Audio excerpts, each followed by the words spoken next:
Korean War saw the independent Air Force in battle for the first time. It was the hot war nobody wanted. And at the same time, the Cold War was getting colder. It was the time of the Strategic Air Command, of intercontinental ballistic missiles, and the concept of massive retaliation. In the 1950s, the USAF became the most powerful military force in history.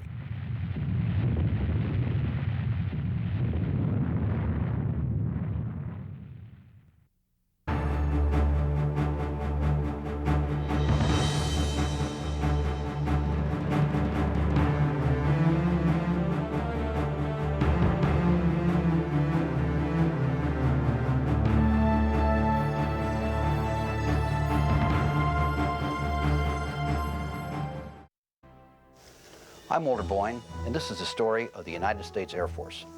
The newly independent Air Force in the late 1940s was little more than a flying club, pathetically downsized from its mighty World War II predecessor. But waiting in the wings was the extraordinary Curtis LeMay, ready to confront the Soviet Union, even as war raged in Korea.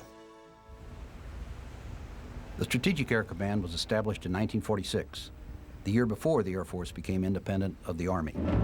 The new command's name sounded impressive, but in fact, it was a rundown shadow of the wartime Army Air Forces.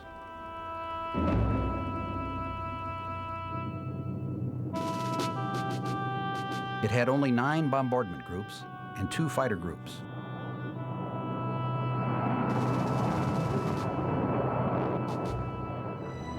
Until its B-50s arrived, SAC did not have true intercontinental range. It stumbled along, ill-equipped, poorly manned, and virtually untrained for 2 years.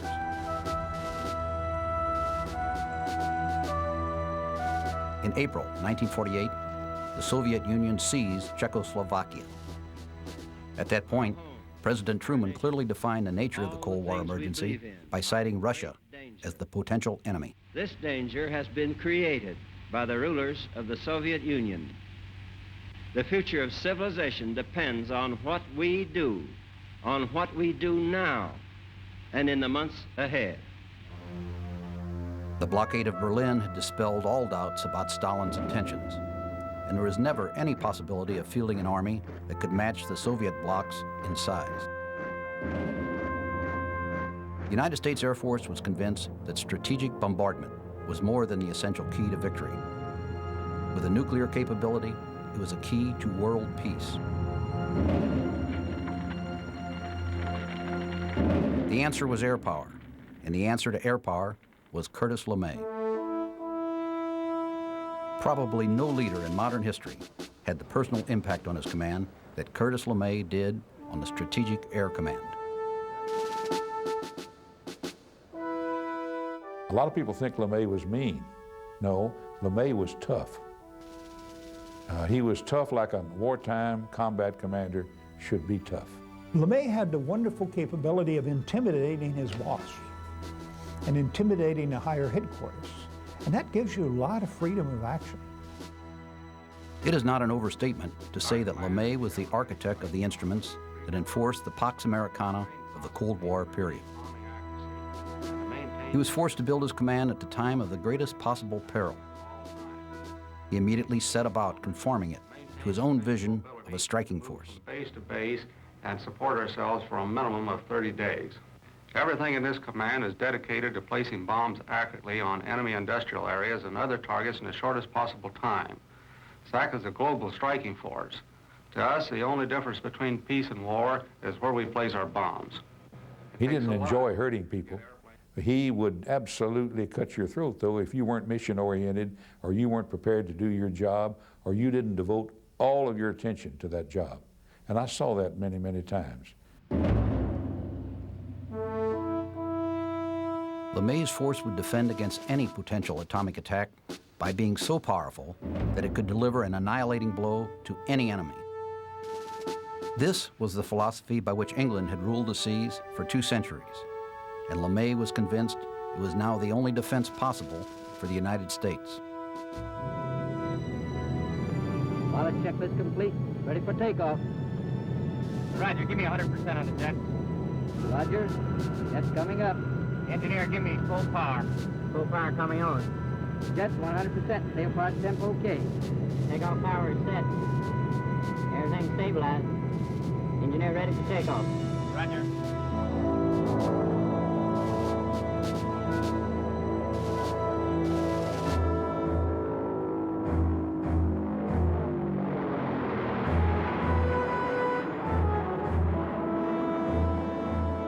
There were some who say LeMay advocated preventive war.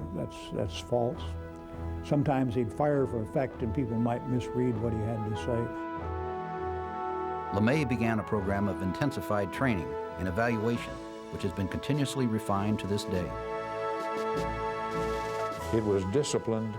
We're all going to do it the same way, and we're going to make that same way as right and as competent and as capable as we can. And we're going to evolve it all the time so that it represents the best way to do the job, and then we're all going to do it that way. And that's SAC standardization. Now, a lot of people say SAC standardization and then vomit, you know, because it was so demanding. But it really paid off. Last month, airplane flying time in our squadron dropped 3%. Flight crews were not his only concern. He established equally high criteria for every aspect of SAC life, including maintenance, logistics, and weather reporting. There may have been good reasons for it, but only results count. Our plane is going to be in this next mission if we have to work 24 hours a day. So let's get at it, but quick. LeMay's legacy was train every day as if it were your wartime mission. And we did that, and we measured it mercilessly.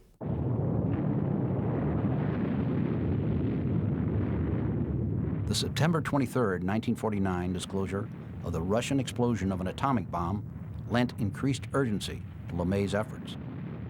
And he had responsibility for nuclear weapons, and you could not look the other way with something that important or that significant in your custody. By 1950, results began to show.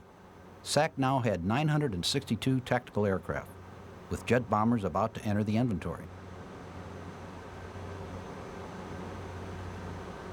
It had demonstrated its global reach using in-flight refueling.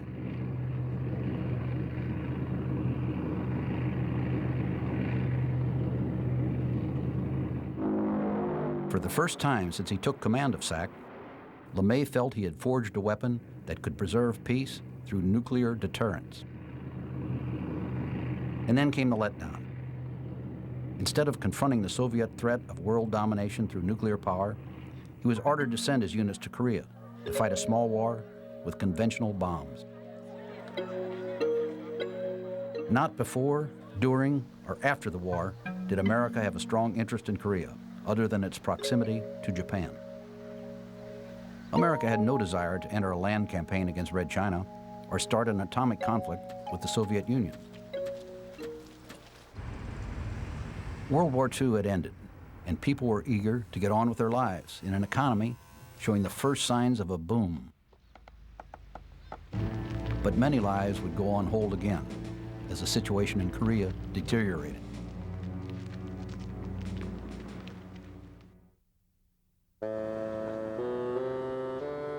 By the end of World War II, Korea had been ruled ruthlessly by Japan for more than 40 years. America and the Soviet Union divided it at the 38th parallel as a convenient way to accept the surrender of the Japanese forces. The Soviet Union created the People's Democratic Republic of Korea, north of the parallel. South of the parallel, free elections were held to create the Republic of Korea. Separate trends were established on each side of the parallel. In South Korea, all of the occupying U.S. troops, except for a small advisory force, had left by July 1949. In contrast, China had provided North Korea with training and with many regular army units, hardened in the long and recent Chinese Civil War. The Soviet Union equipped the North Korean army with first-rate weapons. But the North Korean Air Force had only about 160 aircraft. They included Soviet Sturmovix and Yak piston-engine fighters. On June 25, 1950, the North Korean Army swarmed over the 38th parallel in a march to the sea, intending to conquer and annex South Korea.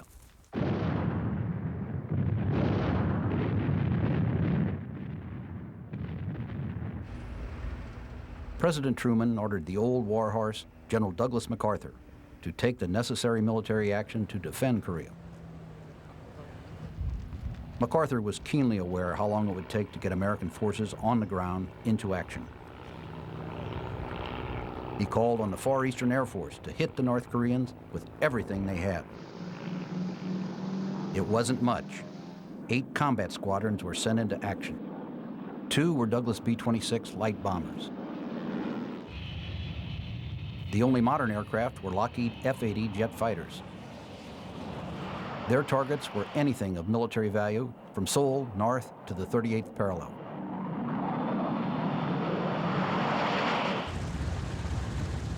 B-29s from Okinawa soon joined in, and for the next 6 days, these few aircraft prevented a Dunkirk-style retreat for American forces.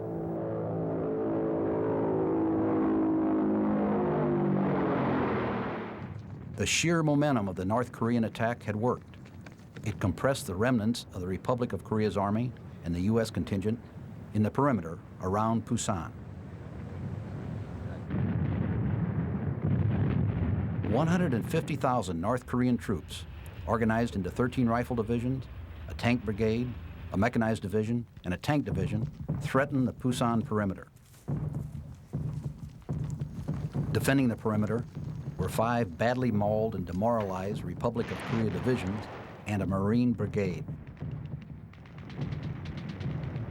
The F-80 jet fighters couldn't operate from the unimproved South Korean airfields, so 6 squadrons of the venerable North American F-51 Mustangs were introduced, refugees from storage depots. Squadrons that had just converted to F-80 jets found themselves going into combat with Mustangs on a day's notice.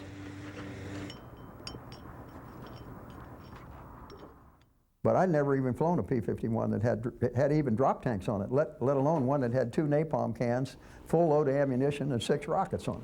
I mean, that's a completely different airplane, you know? The F-51s were launched time and time again to keep the North Korean forces in check. They were directed by forward air controllers, flying low and slow. The forward air controller, he was delighted to see us because he had a lot going on, and he'd come in and fire a rocket, and he said, "Okay, right there." He said, "That's a great spot. Put a napalm can right there." So the leader would come in and he'd drop a napalm, and we'd go back around. And one by one, he directed by using his rockets and that sort of thing. He directed where he wanted the rest of us to put stuff.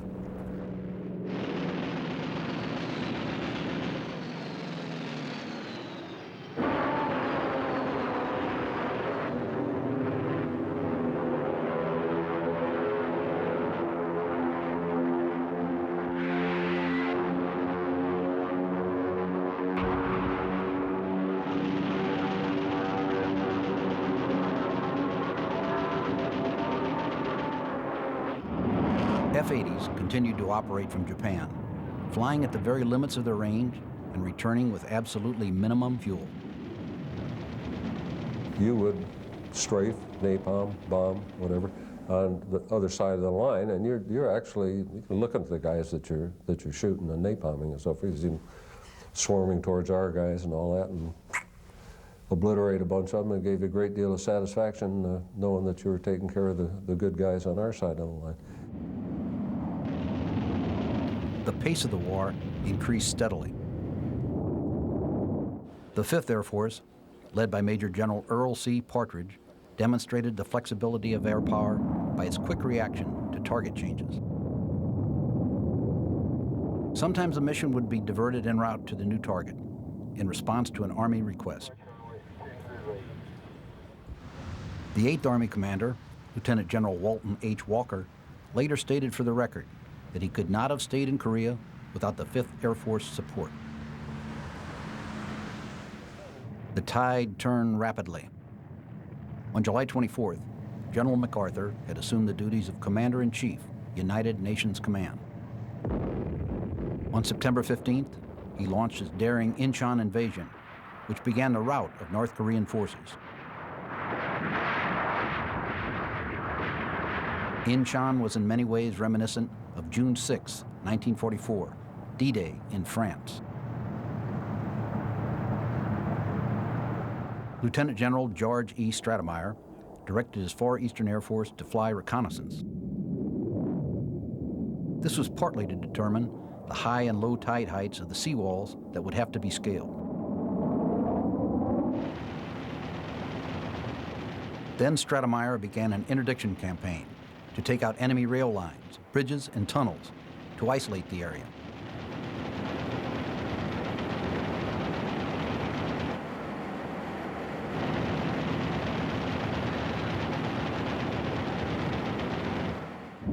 U.S. fighters roamed over North Korean airfields to suppress enemy aircraft.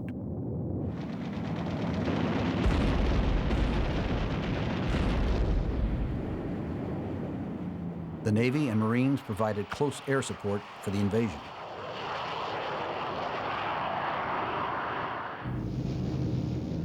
Meanwhile, in a coordinated effort in the South, B-29s laid down a carpet bombing attack. It helped the 8th Army break out of the bridgehead at Busan and sweep north.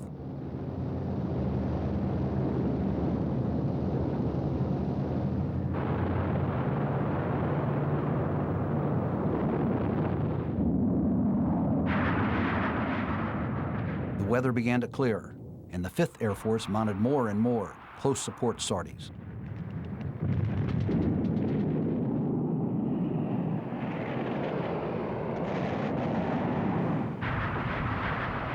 They used rockets and napalm to break communist resistance.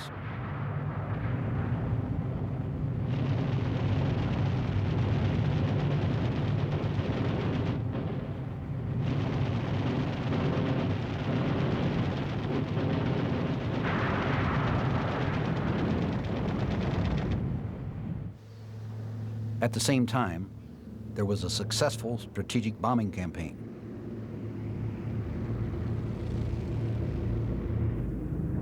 In a single month, Far Eastern Air Force Bomber Command B-29s destroyed North Korea's capacity to support its troops in the field. It was a tribute to the methods Curtis LeMay had instilled in his crews.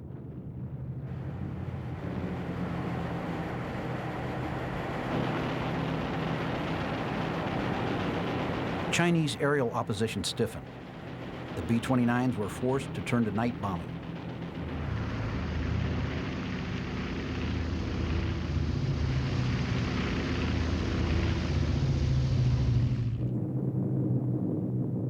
It continued for the remainder of the war.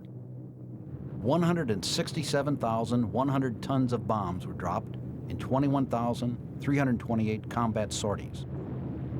It was a major effort by a force that never exceeded 100 aircraft.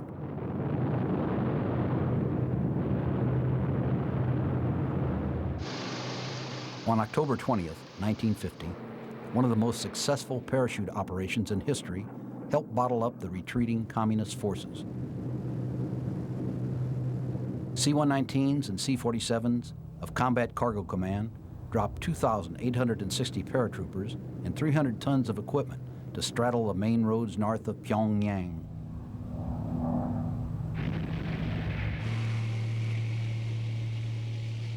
The North Korean troops fled their strongly fortified positions. They were pursued by elements of the 8th Army that were being supplied almost totally by airlift.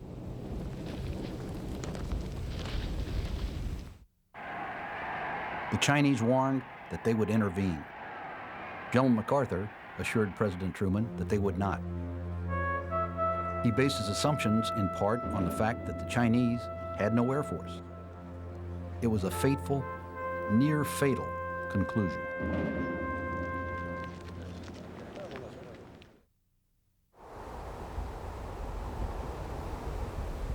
United Nations ground forces followed the Koreans beyond the 38th parallel. The Chinese did exactly what they said they were going to do, but on a far greater scale than anyone had imagined. The initial Chinese intervention was by air. Piston engine fighters attacked American aircraft. Then came the swept-wing jets, MiG-15s. The first all-jet battle in history took place on November 8, 1950. F-80s of the 51st Interceptor Wing were jumped by MiGs. The F-80s were clearly outclassed.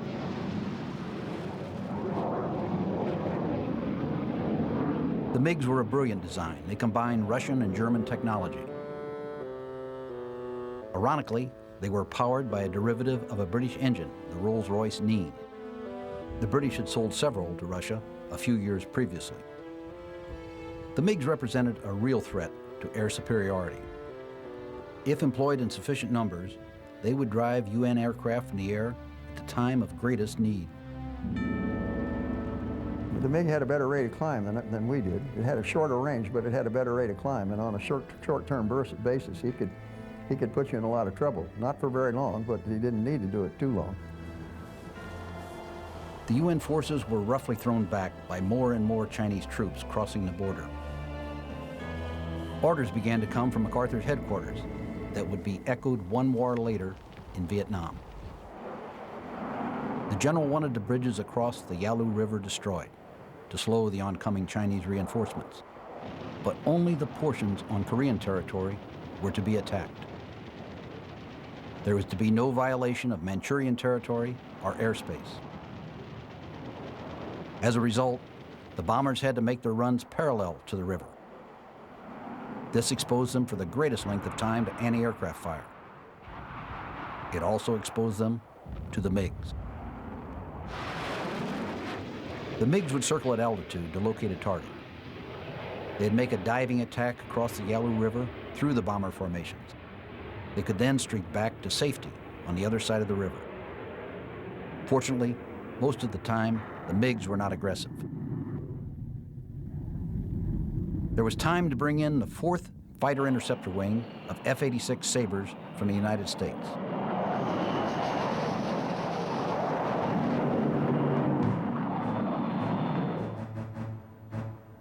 Like the U.S. cavalry riding to the rescue, eager and aggressive Air Force pilots took the North American F-86 to Korea to fight the Soviet MiGs.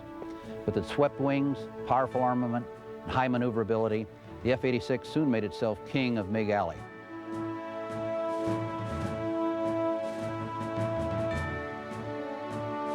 Less well known, but perhaps even more important, was the arrival of the 27th Fighter Escort Wing of straight-wing Republic F-84 Thunderjets.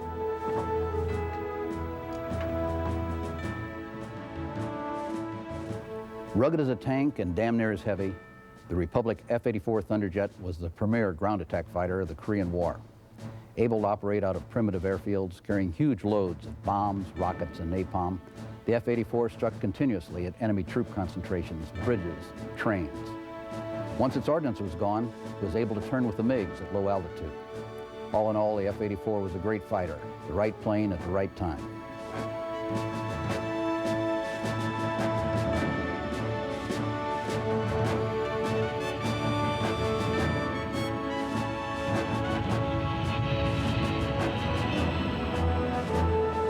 As the 8th Army fought its desperate retreat, sometimes the only thing that changed destruction to escape was the timely appearance of the Thunderjets, laden with rockets, napalm, and bombs.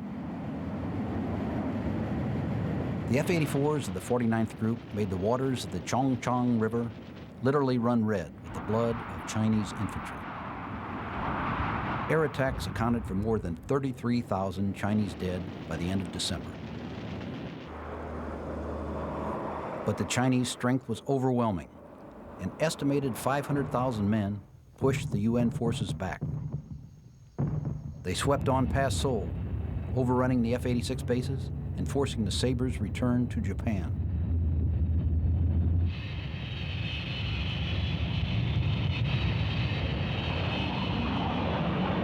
The early model Sabres were temporarily out of the war, limited by their short 490-mile range.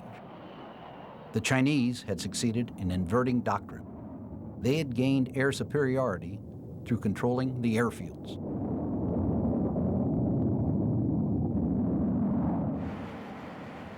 They began stockpiling huge quantities of MiGs in the Manchurian sanctuary so they could be brought down into Korea for the final push. But continual attrition by air attack and stubborn ground defense had bled the Red Army. The UN forces counterattacked. They drove the Red Army forces back far enough to allow the F-86 air bases to be reestablished.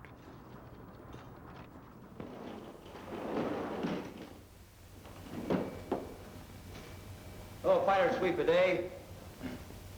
The air war in MiG Alley, a triangular corner south of the Yalu River, resumed. Again, almost every condition was advantageous to the communists. Flying from bases in the Manchurian sanctuary, the MiGs could choose the time and place of attacks, but the sanctuary was not always observed.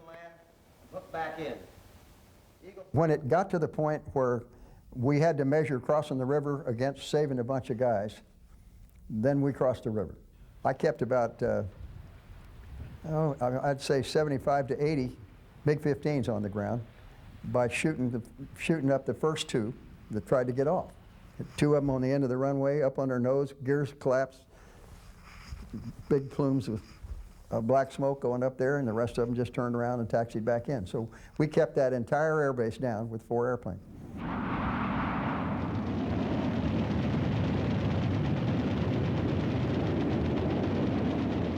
We saved a lot of lives by doing it, and if I had to get court-martialed even today by somebody who said that was wrong and you shouldn't have done it, I'd take it.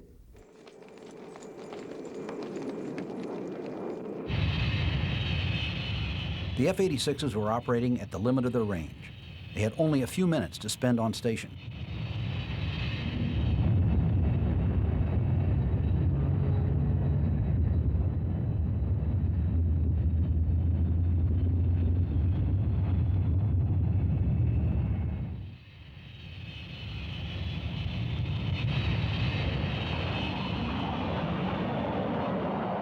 There were about 300 MiGs available against 90 to 127 F-86.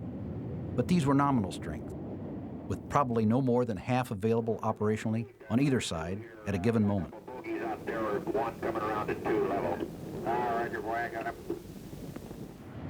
The F-86 was considered superior to the MiG in most respects.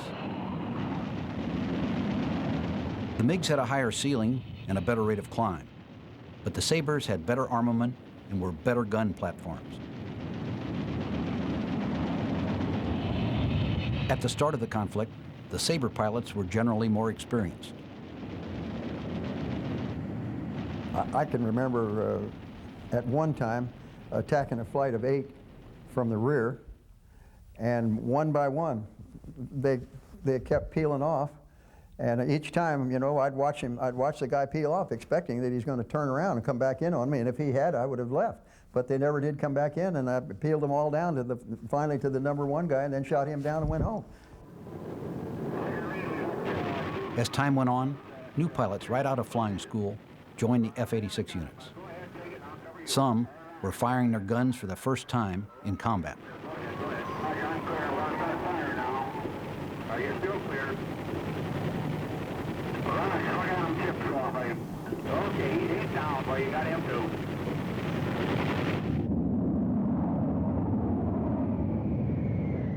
On the whole, the USAF training and spirit were superior to that of the communists, who were only occasionally aggressive. Apart, that is, from the honchos, Soviet pilots flying for North Korea. They had some guys that had read Chapter 2. There was no doubt in my mind about that. In the end, the figures told the story. 792 MiGs were shot down at the cost of 78 F-86s. This 10-to-1 ratio was to breed a costly degree of overconfidence in the next war.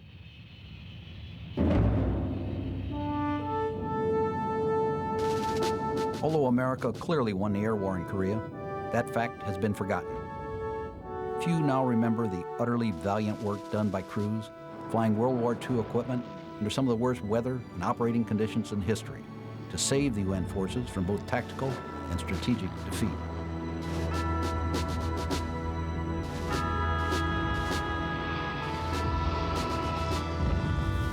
Night after night, the aging Douglas B-26s would skim through the black, narrow valleys, destroying North Korean traffic.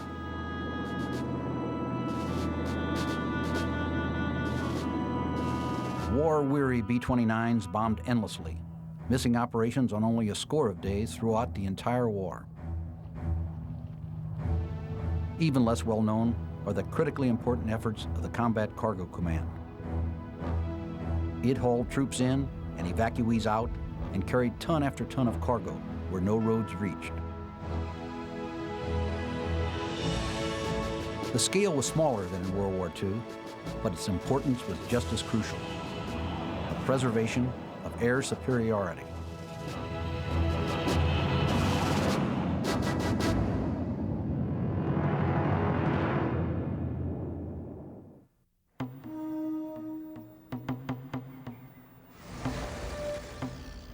Perhaps the most important use of air power in Korea was diplomatic. The peace negotiations at Panmunjom dragged on, apparently unending and unendable. Air Force Chief of Staff Hoyt Vandenberg began pressing for more extensive action. At the same time, John Foster Dulles let the Chinese know that America was frustrated enough to use atomic weapons in Manchuria. Vandenberg authorized the transfer of nuclear weapons to Okinawa in preparation for the time when they might be used.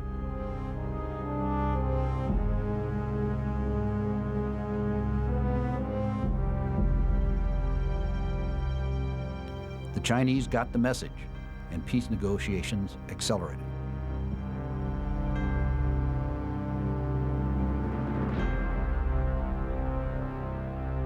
The effects of the bitter police action in Korea lingered on in the Air Force. For the first time in American history, it was recognized both by the Congress and the public that a permanent professional military establishment of huge proportions was going to have to be maintained. Korea was the training ground for the USAF. It endowed a professional force with a degree of discipline that existed in World War II. That same discipline was now reestablished in the Strategic Air Command.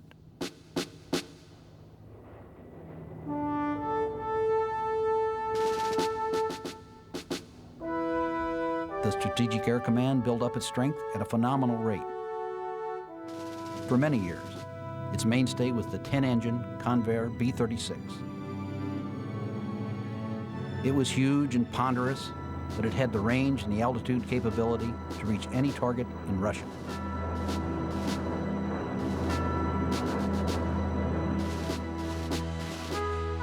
The B-36s were first supplemented with almost 2,000 B-47s. The Boeing B-47, first flown in 1947, took 4 years of development before it entered operational service. There were only 12 in the fleet in 1951. The numbers grew rapidly, from 329 in 1953 to 1,533 in 1958.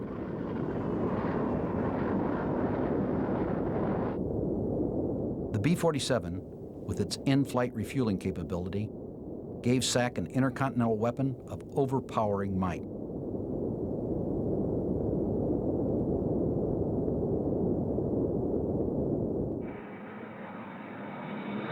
In its early years, it was virtually invulnerable.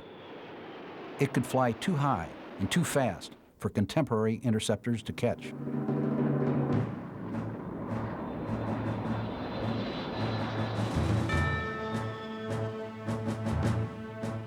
Man, I really love this airplane.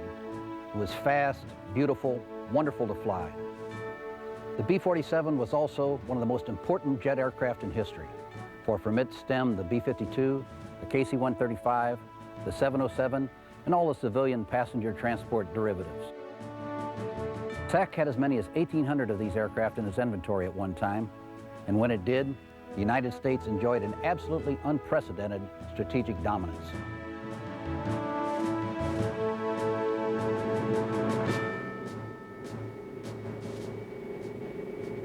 In the event of a communist invasion of Europe, the USAF war plan called for a concerted attack on the Soviet Union.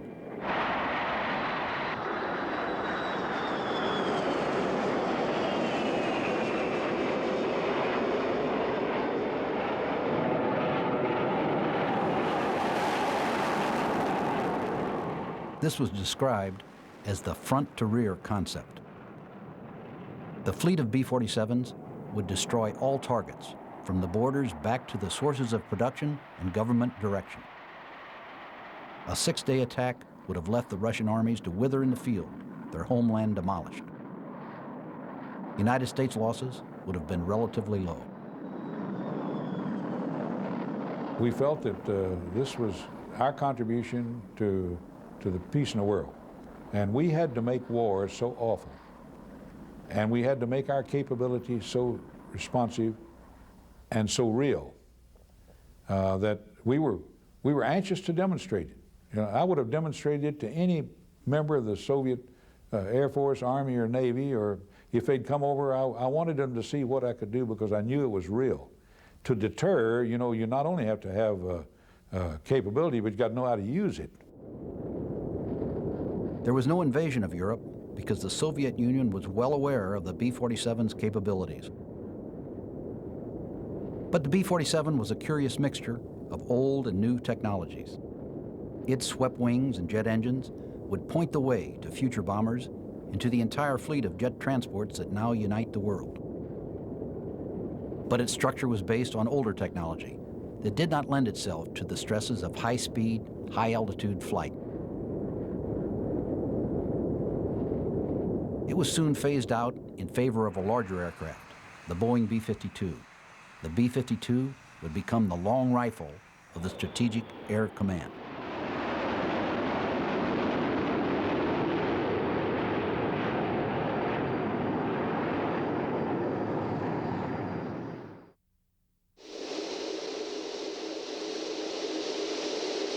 Like the B-47, the B-52 was intended to be a high-altitude nuclear bomber, one that would streak in alone to take out a city.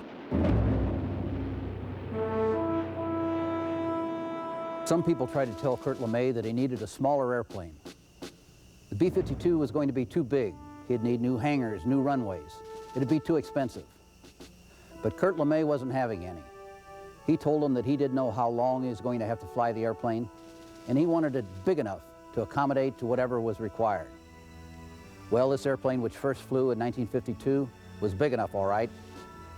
It's still flying. It'll be flying in the 21st century. Kurt LeMay got the big airplane he wanted. He also got a great airplane. The necessary companion to the B-52 was the Boeing KC-135 tanker. It was fast enough to refuel the B-52 without the discomfort and danger experienced by the slower piston engine tankers. And we bought 600 of them, and that was one of the most fortuitous buys in the world. And we're still using them, and we'll be using them until 2020, and maybe beyond. That's because we bought enough, we bought the right aircraft, and we've spent the money that was needed in order to keep it up. We've re-engined it, we've re-skinned it, we've re-stressed it. You know, if you do it right, and that was done right, the payoff comes in a 60-year airplane that's still first rate, still top flight. The biggest change in the mission, capability, and psychology of the Air Force came about in 1955. President Eisenhower issued a directive to give the intercontinental ballistic missile top priority. By 1955, the size of the hydrogen bomb had been reduced. It was now feasible to deliver one on a missile with a 5,000-mile range.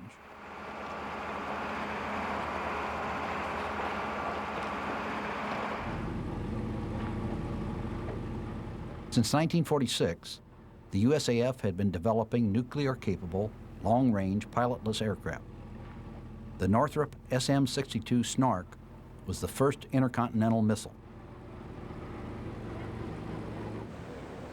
The next step in missile development was to create a viable intercontinental ballistic missile program. In 1953, an illustrious 10-man committee was recruited by the Air Force to study the problem of nuclear missiles. The group included a young colonel, Bernard A. Schriever, who would become the management genius behind America's missile program. The task was urgent. The Soviet Union had a lead in missile development. The first priority was acceleration of the Convair Atlas. A systems engineering concept was essential. All the elements of a weapon system, including design, testing, production, training, logistics, deployment, and maintenance, were considered simultaneously and analyzed continuously. Because of the urgency of the need, there was a tremendous amount of cooperation in the Atlas program, and also a tremendous amount of risk.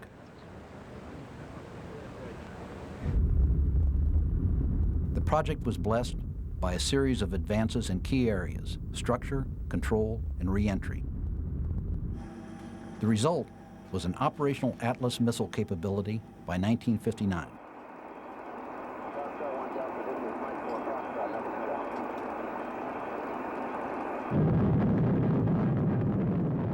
The Strategic Air Command's buildup in missile strength proceeded rapidly. By 1961, there were 20 missile squadrons, including Atlas, Titan, and Minuteman units. The liquid-fueled Atlas and Titan ICBMs were first-generation missiles. They had reliability problems. The quick introduction of the Minuteman solid-fuel ICBM placed the arsenal on a new, higher plane.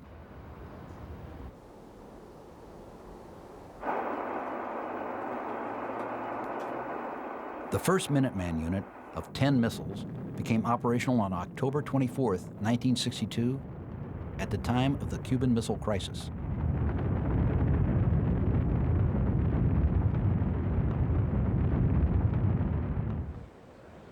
The missile force was seen by the Air Force to be a newfangled branch that needed and got a different type of individual for service.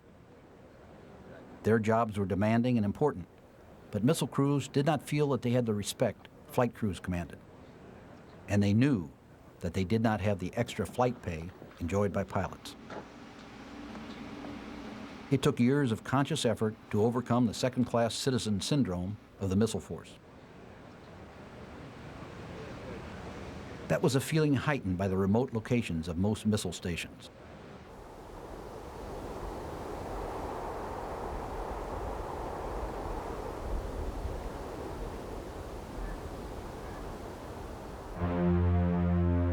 In the 50s and 60s, the Cold War flashed hot with terrifying frequency. The reconnaissance mission was a deadly game of cat and mouse, each side learning from the other.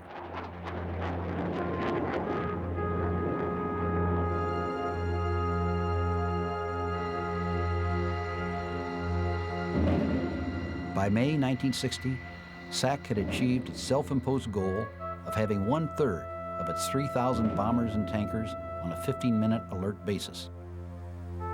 President Kennedy increased this to 50% the following year in response to heightened world tension. The effect of the alert system on families and crew members was devastating. It was compounded by additional training for war readiness. Crew members routinely worked 80 to 100 hours a week, creating single-parent families long before the term became current.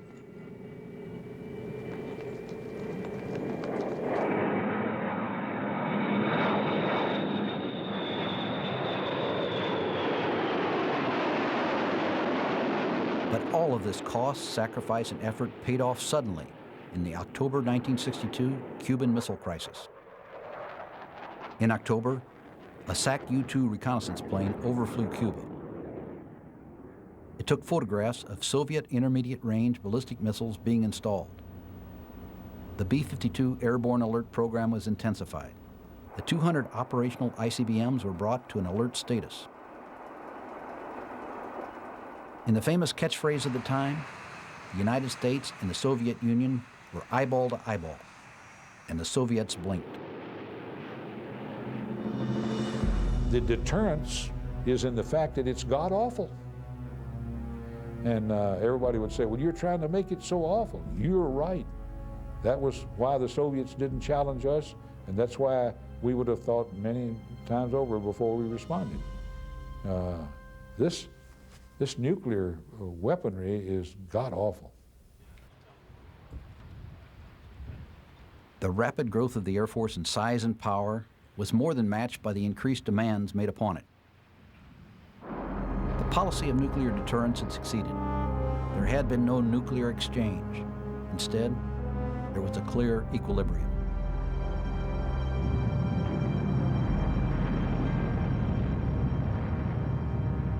The country remained committed to the use of atomic weapons as a deterrent to all wars, large or small. But the concept of fighting a limited war was about to be put to a very tough test in Indochina.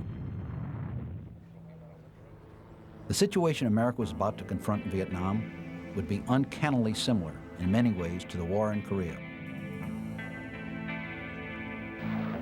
The grand roles planned for SAC, with its intercontinental bombers and ICBMs, would not play well in the jungles of Southeast Asia. The Vietnam War would test the United States Air Force in a theater it had no wish to enter.